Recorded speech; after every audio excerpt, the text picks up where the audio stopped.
neighborhoods, the amphitheater is closing.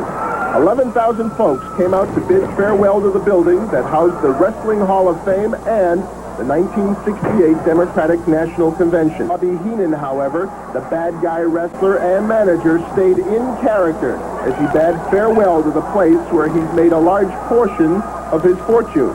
You know, I was the one that suggested 15 years ago they tear this building down and build a slum. That was my idea what they should do with the amphitheater. So, people of Chicago, I don't care. I don't like you either. The amphitheater's last night of wrestling was a star-studded affair. That is, if your galaxy includes the likes of Rock and Roll Zumha, Sergeant Jacques the Ripper Goulet of the French Foreign Legion, and Big Chief Wahoo McDaniels. Well, the promotion even brought in taxi star Andy Kaufman to continue his long-running feud with Jerry the King Lawler. Now, Lawler, you may remember, is the man who put Kaufman in the hospital with a series of pile drivers, back when Kaufman entertained thoughts of actually being a wrestler. For this hype, Kaufman and Heenan were in the corner of strongman Ken Patera. They plotted the demise of Lawler. It almost worked.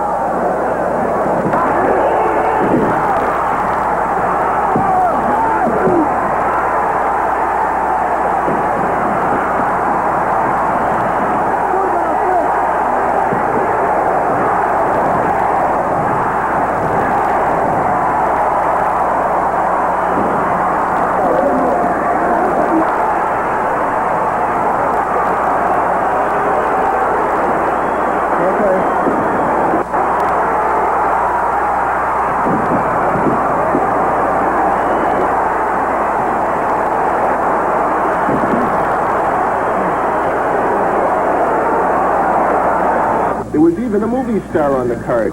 Hulk Hogan, who beat up on Sylvester Stallone in Rocky III, was on this card to engage in an arm wrestling contest with none other than Jesse Ventura. But as Hulk was on his way to victory, that nasty Jesse Ventura played dirty pool. He jabbed his hand into Hulk's Adam's apple, all of which will set up an exciting rematch, which will have to take place at wrestling's new address in Chicago. Perhaps it'll be the Rosemont Horizon, or the Pavilion at Harrison and Racine. For a while anyway, though, wrestling will not be the same without the amphitheater. Oh, sure, the bad guys and the good guys will battle. The fans who believe will come to worship their heroes, and the ones who don't believe will still enjoy the show and still wonder if it's on the up and up and never really know. But like the Marigold Arena and the Coliseum before it, the amphitheater is passing into Chicago history. We're glad we came to say goodbye. So, friends, another night of wrestling at the amphitheater. It's the last night of wrestling at the amphitheater. Wrestling wins. They made their money. And no, it will not go away in Chicago. That is for sure.